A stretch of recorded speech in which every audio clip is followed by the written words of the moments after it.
Salmo 69, comentário bíblico expositivo, Warren W. Wiersbe.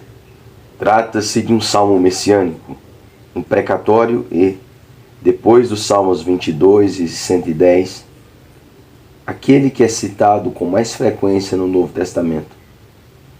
É atribuído a Davi e, sem dúvida alguma, apresenta semelhanças em relação aos Salmos 35, 40 e 109, também escritos por Davi. Mas e quanto aos versículos 35 e 36? Em que ocasião no reinado de Davi as cidades de Judá precisaram ser reconstruídas e seu povo levado de volta para casa? Em que momento os bêbados cantavam sobre ele em suas portas, versículo 12, e os seus inimigos estavam prestes a destruí-lo, versículo 4, 18 e 19?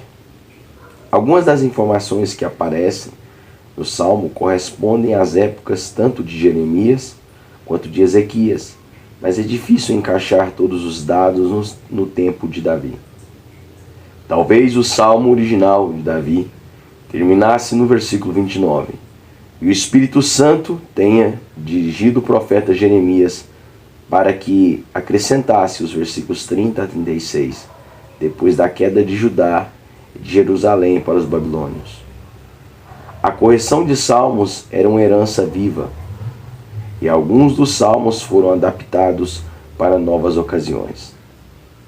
Qualquer que seja a resposta ao ler esse cântico, encontramos o autor confrontando o Senhor com três questões importantes. Primeiro, livramento, salva-me. Salmo 69, do 1 ao 18. O salmista começa pedindo livramento por amor a si mesmo, versículo 1 ao 5. E descreve sua situação perigosa com a metáfora de um homem se afogando. Ver Salmos 18, do 4 ao 6. Salmos 31, Salmos 32, 6, Salmos 42, 7, Salmos 88, 7, 17, Salmos 130, 1 e 2. Seu clamor ao Senhor mostra quão desesperadora é a sua situação. Salva-me, versículo 1. Livra-me, versículo 14. Responde-me, versículo 16 e 17. Resgata-me, versículo 18. Ponha-me em alto refúgio, protege-me, versículo 29. Havia orado ao Senhor, mas ainda não obtiveram a resposta, versículo 3. Desejava recebê-la imediatamente, versículo 17. Apesar de não ser inculpável, versículo 5, era inocente das acusações do inimigo e, no entanto, estava sendo tratado como se fosse culpado, versículo 4. Isso nos mostra e nos lembra nosso Salvador, que não cometeu pecado algum e ainda assim foi tratado como transgressor. Isaías 53, 5, 6, 9, 12.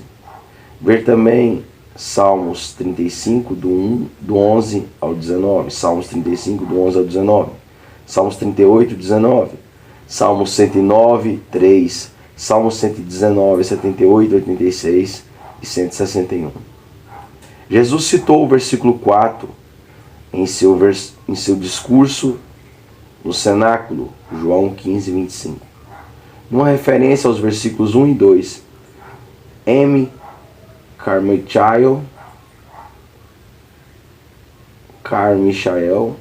escreveu: nossas águas são rasas, porque as deles são profundas. Ou seja, nossas dores são pequenas, porque as de Cristo foram muito profundas. Que grande verdade! O salmista também ora pedindo livramento por amor ao Senhor. Versículos 6 ao 12. Pois aqueles que estavam caluniando Davi também blasfemavam contra o Senhor, contra o nome do Senhor. Davi não queria que o povo de Deus fosse envergonhado por causa dele. Versículo 6. Ver Salmos 25, 3, Salmos 38, 15, 16. Termos associados à vergonha aparecem termos associados ou relacionados à vergonha aparecem 6 vezes nesse salmo. Afronta e vexames no versículo 7, 10, 19. Injúrias, versículo 9. Opróbrio, Versículo 20. Ele foi afrontado por se manter fiel ao Senhor. Versículo 7. E por seu zelo com a casa de Deus. Versículo 9. Até mesmo sua família o desprezou. Versículo 8. Ver João 7,5, Marcos 3, 31, 35. E os insultos do povo contra o Senhor também foram dirigidos a ele. Versículo 9. João 2,17, Romanos 15, 3, Isaías 56, 7, Jeremias 7, 11. Quando blasfemavam contra o Senhor, também blasfemavam contra Davi, e seus ataques contra ele eram ataques contra Deus, ataques estes que Davi sentia. O rei possuía um zelo intenso pela casa de Deus e, além de receber do Senhor os projetos do templo, juntou os materiais necessários para sua construção. Não é difícil encontrar Jesus neste salmo e ver como o povo o tratou durante seu ministério aqui na terra. Seu terceiro argumento para que o Senhor o livrasse tem como base o caráter de Deus, versículo 13 ao 18. As palavras de Deus a Moisés em Êxodo 34, dos 5 ao 9, se refletem nessa passagem. Nos versículos 14 e 15, Davi repete a metáfora dos versículos 1 e 2, mas vê esperança na bondade de Deus e em sua compaixão, pois o Senhor é cheio de misericórdia e graça. Sua misericórdia é eterna, ele sempre cumpre suas promessas. Segundo, justificação, julga os meus inimigos. Salmo 69, do 19 ao 29. Davi diz ao Senhor que seus inimigos o envergonharam e o insultaram a ponto de afetar sua saúde física. Versículos 19 ao 21. Em sua aflição, não encontrou quem o consolasse. Mateus 26, 37. E seu alimento e bebida não eram apropriados para o consumo humano. Versículo 21. Mateus 27, 34, 38. Mateus 27, 34, 48. Marcos 15, 23, 36.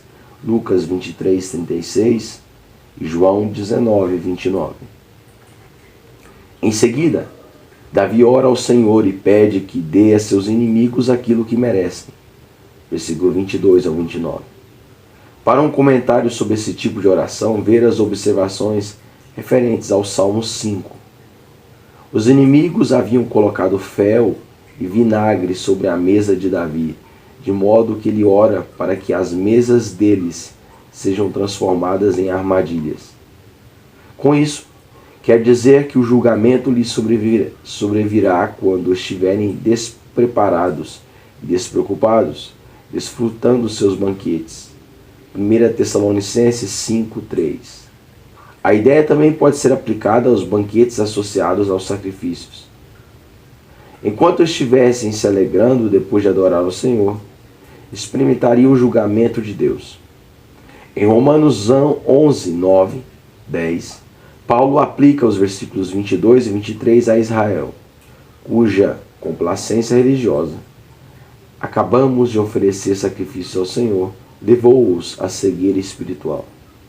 Nos versículos 22 a 25, Davi pede que seus inimigos sejam privados de algumas das bênçãos mais fundamentais da vida: comer, enxergar, caminhar e ter descendentes, e então que a vida deles lhes seja tomada.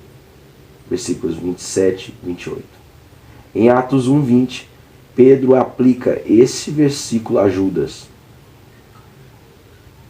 No versículo 28, Davi pede que seus inimigos sejam mortos e apagados do livro da vida. Mas ainda, não deseja que, ao morrerem, sejam identificados com justos, o que significa que estavam destinados ao julgamento eterno. Apesar de esse tipo de oração dificilmente servir de modelo para o povo de Deus nos dias de hoje, Mateus 6, 12, Lucas 23, 34, podemos entender o ódio de Davi contra o pecado desses homens perversos e seu desejo de proteger Israel e sua missão no mundo. Terceiro louvor. Sejas glorificado, ó Senhor. Salmo 69, do 30 ao 36. Talvez essa seja uma promessa que Davi fez ao Senhor e, sem dúvida alguma, cumpriu. Desejava que o Senhor fosse glorificado em sua adoração. Versículos 30 a 31. Em seu testemunho aos necessitados, versículo 32 ao 33. Em toda a criação, versículo 34. Em todo Israel, versículo 35 a 36. Pede ao Senhor que o proteja e supra as necessidades dos pobres, que sofrem o abuso e a exploração dos pecadores.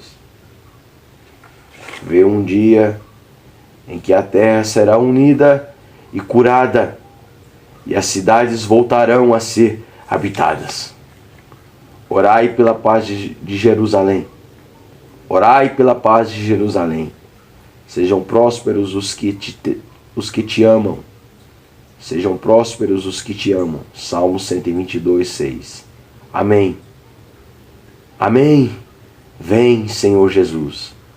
Ora vem, Senhor Jesus. Apocalipse 22, 20.